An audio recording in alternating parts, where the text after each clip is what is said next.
नमस्कार। आप सभी का जवाहर नवोदय कक्षाओं में स्वागत है। मैं भारती आज आप लोगों को पढ़ाने वाली हूँ पाठ 3 में है आकृति पूर्ति परीक्षण।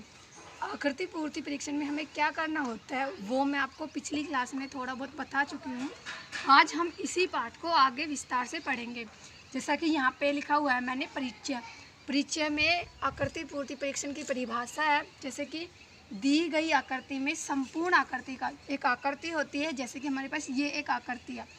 संपूर्ण आकृति का अधिकतर हिस्सा दिया गया होता है। इसका मतलब ये हुआ हमारे पास ये एक आकृति है, इसका अधिकतर हिस्सा हमारे पास दिया हुआ होता है। जैसे कि ये हिस्सा हमारे पास दिया हुआ होता है, अधिकतर हो गया, ये अधिकतर हिस्सा हमारे पास दिया हुआ होता है। एक आकृति का आधी आकृति से ज़्यादा जो भाग हमें दिया हुआ होता है उसको हम अधिकतर हिस्सा बोलते हैं।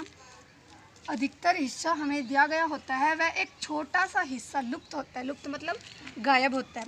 मतलब जैसे कि ये अधिकतर हिस्सा हमारे पास दिया हुआ है और एक छोटा सा हिस्सा लुप्त है।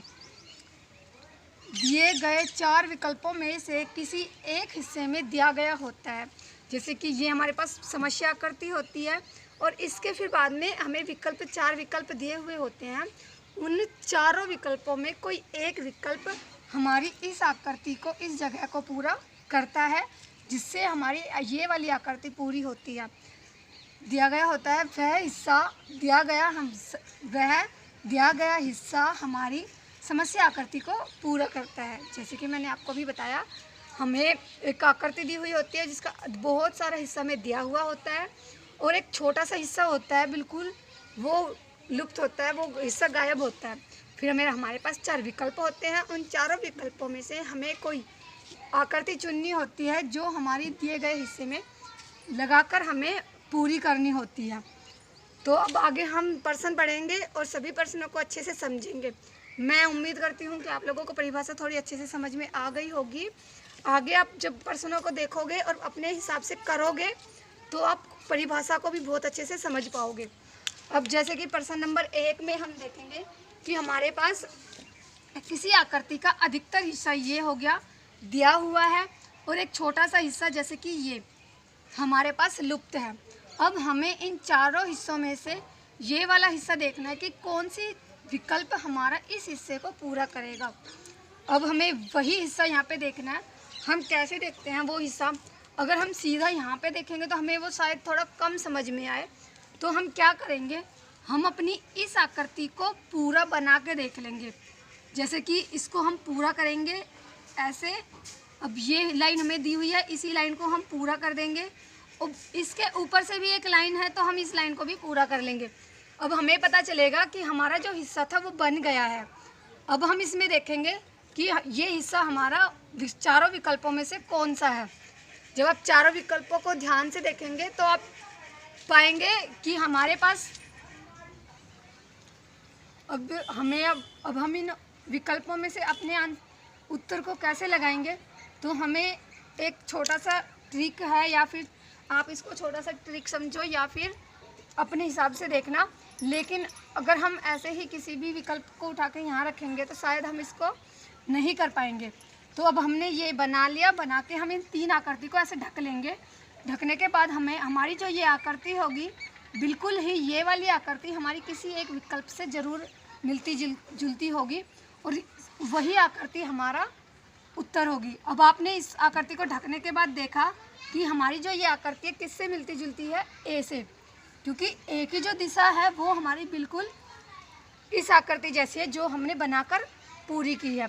क्योंकि हमें इस आकृति को पूरा करना होता है। जब हम इसको बनाकर पूरा कर लेते हैं तो वही आकृति हमारी बिल्कुल किसी न किसी एक विकल्प में ज़रूर मिल ही जाती है। अब मैं उम्मीद करती हूँ आपको ये बहुत अच्छे से समझ में आया होगा। अगर अब भी थोड़ा नहीं आया है तो अगला क्वेश्चन आप एक बार करने की कोशिश करना, जैसे मैंने आपको बताया है। क्वेश्चन को पूरा बना के देखना। बना के देखने के बाद आप उसमें हाथ रख के उसको ढक के देखना। ढक के देखने के बाद आपको पता चलेगा कि आप अपने उत्तर को बहुत अच्छे से कर पा रहे हो। अब जैसे कि आपने कर भी लिया होगा इतनी देर में, तो अब मैं आपको समझा देती हूँ थोड़ा सा। अब हमें वही चीज़ जो हमने क्वेश्चन नंबर ऊपर वाले में की है 1 में, वही चीज़ हम यहाँ पे करेंगे। इस वाली लाइन को पूरा लेके जाएंगे यहाँ पे अब हम इसको अपनी इस आकृति को पूरा करेंगे। पूरा करने के बाद अब हम इसको अपनी इस आकृति को पूरा करेंगे। जैसे जैसे हमें आकृति दी हुई होती है वैसे वैसे ही हमें आकृति को पूरा करना होता है, क्योंकि जब हम आकृति को पूरा कर लेते हैं तो वो आकृति हमें अपने विकल्प में ढूंढने में आसानी होती है। अब आप वही दोबारा करेंगे, इन तीनों चीज़ों को ढक कर रखेंगे। ढक के रखने के बाद आपको पता चलेगा क्या हमारी ये वाली आकृति ए में बन रही है, नहीं बन रही। क्या बी में है, बी में तो बिल्कुल भी नहीं है क्योंकि ये हमारा ऊपर है और ये नीचे है। क्या सी में है, सी की जो ये लाइन है ये हमारी दिशा ही अलग हो गई इससे। क्या हमारी डी वाली आकृति और पर्सन वाली आकृति बिल्कुल एक जैसी है? हाँ, हमारी डी वाली आकृति और पर्सन वाली आकृति बिल्कुल एक जैसी है।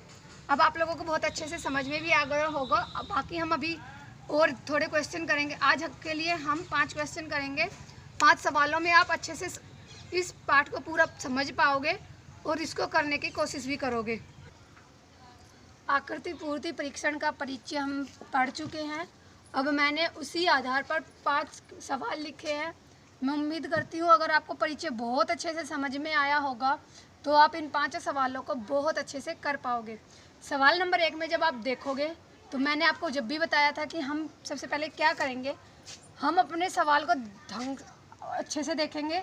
अच्छे से देखने के बाद हम सीधा वही करेंगे जो हम करते आए हैं, सवाल को ही पूरा कर लेंगे, क्योंकि जैसे जैसे सवाल बना हुआ है वैसे उसको पूरा कर लेंगे। अब हमारे पास एक आकृति है वो पूरी हो गई। 3 हिस्से हमें दिए हुए थे, एक हिस्सा हमने खुद बना दिया।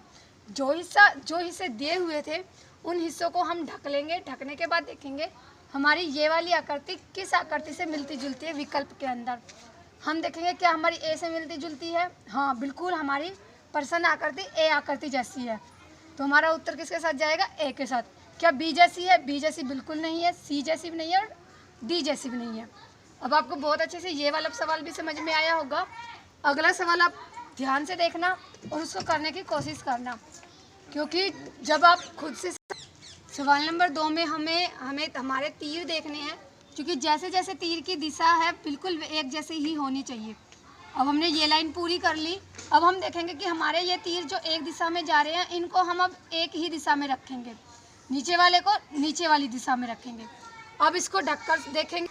अब हम अपने सवाल को ढक लेंगे। सवाल को ढकने के बाद हमें हमारी उत्तर आकृति में मिलाएंगे। कौन सी उत्तर आकृति हमारी मैच खाती हुई है, डी वाली आकृति हमारी बिल्कुल इसी आकृति के जैसी है। सी इसलिए नहीं है क्योंकि सी में जो तीर की दिशा है वो बिल्कुल बदली हुई है।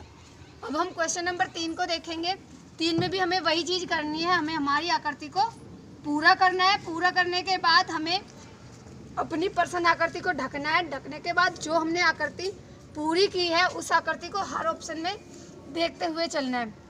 क्या ये है, ये नहीं है क्योंकि ये हमारी पूरी कॉर्नर तक जा रही है और ये हमारी आधे में रुकी हुई है।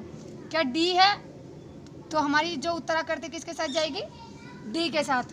अब हम क्वेश्चन नंबर 4 में देखेंगे ध्यान से, तो देखेंगे कि हमारे पास ये वाला सवाल और ये वाला बिल्कुल एक जैसी है, तो इसका मतलब ये हुआ ऊपर वाली और नीचे वाली भी हमारी एक जैसी होगी। तो हम इसको भी बना के देख लेंगे इसी के जैसा। बनाने के बाद वही फिर से अपने पर्सन आकृति को ढका और जो हमने बनाई है उसी आकृति को हमें ऑप्शन में देखते हुए चलना है। तो कौन सी हमारी आकृति मैच खाती हुई है, बी। अब हम सवाल नंबर 5 को देखेंगे। 5 में देखने के बाद हमें पता चलेगा, वही करेंगे हम फिर से अपनी आकृति को बना लेंगे। बनाने के बाद हमें पता चलेगा और पर्सन आकृति को ढकने के बाद कि हमारी ये वाली आकृति ए से मिलती हुई है, क्योंकि बाकी सारे बिल्कुल अलग हैं। आज के लिए इतना ही। मैं उम्मीद करती हूँ कि आपने सभी सवालों को बहुत अच्छे से समझा होगा और आप अपनी सभी सवालों को बुक से करने की कोशिश करना। धन्यवाद।